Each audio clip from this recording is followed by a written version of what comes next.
Hai semuanya, Assalamualaikum warahmatullahi wabarakatuh. Perkenalkan, kami dari mahasiswa dan mahasiswi Universitas Muhammadiyah Tangerang. Di sini kami akan sedikit menjelaskan tentang apa sih pengambilan keputusan etis. Nah, di sini kita akan ngambil bahannya atau materinya dari buku yang berjudul Teori dan Praktik Pengambilan Keputusan. Ini bukunya. Ini yang ditulis oleh dosen saya langsung, yaitu Dr. Hamdani, SE, MM, MAK. Gitu. Oke, langsung kita mulai ya. Sebelumnya, perkenalkan, nama saya Ina Eka Puspita, NIM saya 17612011593. Langsung kita mulai ya. Jadi di sini ada sedikit pengertian tentang apa sih itu etika gitu. Jadi kata etis atau etika itu berasal dari kata ethos, yaitu berasal yang dari bahasa Yunani, yang artinya sebuah karakter atau watak kesusilaan atau adat gitu. Nah, menurut Kamus Besar Bahasa Indonesia, etika dengan membedakan 3 arti. Yang pertama ada ilmu tentang apa yang baik dan apa yang buruk, tentang hak kewajiban moral atau kita sering sebut itu akhlak. Nah, yang kedua itu ada kumpulan atau nilai yang berkenaan dengan akhlak. Yang ketiga itu ada nilai mengenai benar dan salah yang dianut suatu golongan. Gitu. Nah, di sini pengambilan keputusan yang etis tidak terbatas pada jenis keputusan-keputusan penting perusahaan yang memiliki dampak sosial. Semua orang pada posisi manajerial mengharuskan pengambilan keputusan yang etis karena tidak semua keputusan dapat diselesaikan secara ekonomi, hukum, maupun melalui peraturan dan ketentuan perusahaan. Adanya keputusan yang bertanggung jawab harus bergantung pada nilai dan prinsip pribadi individu yang terlibat gitu. Jadi setiap pengambilan keputusan bisnis yang bertanggung jawab secara etis tidak hanya dilandasi oleh kesadaran bahwa keputusan itu penting bagi pemegang saham, tetapi juga kesadaran bahwa keputusan tersebut berdampak bagi pemangku kepentingan atau kita sering sebut itu stakeholder. Perkenalkan, nama saya Herman, NIM 1761-2013-60. Di sini saya ingin menjelaskan tentang jenis keputusan terkait dengan masalah yang dihadapi. Jenis keputusan di sini terbagi menjadi 2, yaitu keputusan terprogram, yaitu suatu keputusan terstruktur dan berulang yang dapat ditangani dengan pendekatan rutin.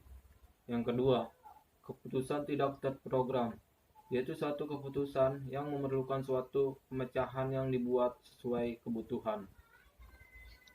Di sini ada faktor-faktor yang berpengaruh dalam pengambilan keputusan etis. Ketidakpastian adalah suatu kondisi di mana pengambilan keputusan tidak memiliki kepastian atau tidak dapat menentukan suatu yang subjektif dalam kemungkinan yang bersifat objektif.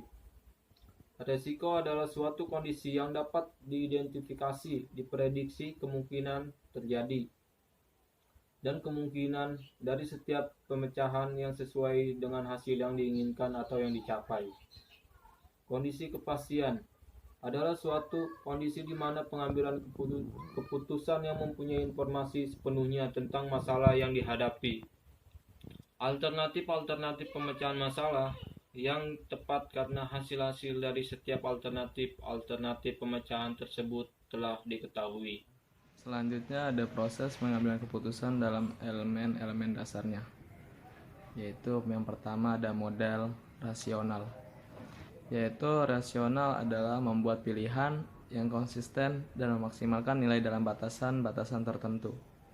Adapun batasan-batasan tertentu ialah kejelasan masalah, pilihan-pilihan yang konsisten, pilihan-pilihan yang jelas, pilihan yang tidak ada batas waktu dan biaya, dan hasil maksimum. Adapun yang kedua yaitu model kreativitas. Yaitu kreativitas adalah kemampuan menciptakan ide-ide baru dan bermanfaat. Tujuannya adalah membantu mengidentifikasikan dan memahami Adapun yang ketiga yaitu model intuisi atau firasat. Bisa disebut sebuah proses tidak sadar sebagai hasil dari pengalaman yang disaring atau kekuatan yang muncul dengan cepat tanpa intervensi dari berbagai proses yang masuk akal sadar. Contoh, pada saat bawahan Anda memberikan laporan, Anda merasa bahwa Anda ketidaksesuaian dalam laporan tersebut. Selanjutnya ada keputusan etis ditinjau dari hukum kesehatan, yaitu tentang bagaimana suatu hal dikatakan benar dan dikatakan salah. Tenaga kesehatan seringkali dihadapkan pada suatu kondisi dilema etik yang menempatkan tenaga kesehatan untuk berpikir apa yang harus dilakukan, apa yang seharusnya dilakukan, apakah tindakannya benar atau tidak, dan menuntut tenaga kesehatan untuk mengambil suatu keputusan yang tepat. Saat ini, aspek legilisasi dan bentuk keputusan yuridis tentang masalah etika kesehatan sedang menjadi topik yang banyak dibicarakan. Hukum kesehatan telah menjadi suatu bidang ilmu dan perundang-undangan baru yang banyak disusul untuk menyempurnakan perundang-undangan lama atau untuk mengantisipasi perkembangan masalah hukum kesehatan. Oleh karena itu, diperlukan undang-undang praktik perawatan dan keputusan materi kesehatan yang mengatur registrasi dan praktik perawatan.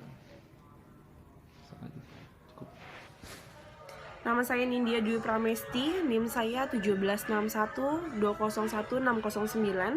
Selanjutnya, saya akan membacakan tentang keputusan etis ditinjau dari etika dan budaya. Dalam organisasi, pengaruh yang penting terhadap perilaku yang etis adalah adanya norma dan nilai tim, departemen, dan organisasi secara keseluruhan.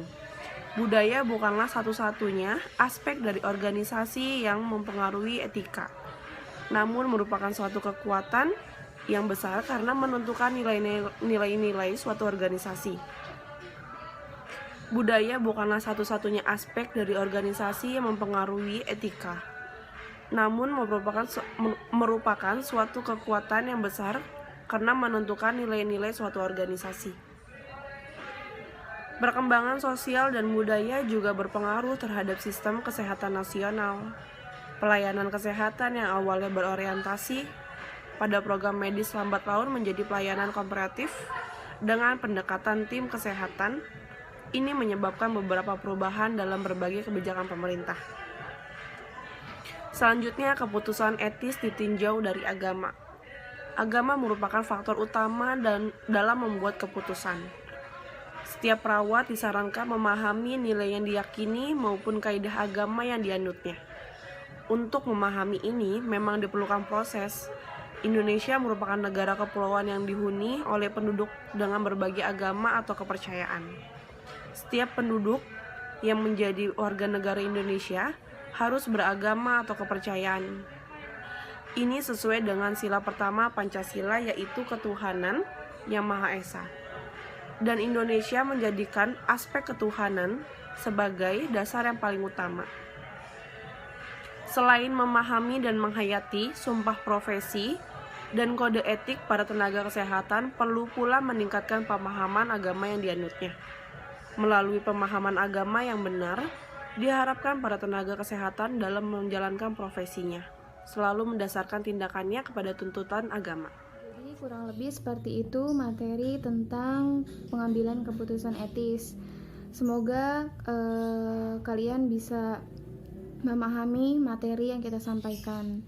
Sekarang saya akan membacakan kesimpulannya, yaitu untuk memahami pengambilan keputusan dalam konteks bisnis tidak terlepas dari tanggung jawab atas setiap keputusan bisnis yang dilandasi oleh kesadaran bahwa keputusan itu tidak hanya penting bagi pemegang saham, akan tetapi keputusan tersebut berdampak bagi pemangku kepentingan atau stakeholder yang lebih luas. Perusahaan yang tidak peduli terhadap etika akan termasuk reputasi dan berimplikasi pada kalahnya dalam persaingan di pasar. Bahkan kemungkinan perusahaan mengalami kebangkrutan.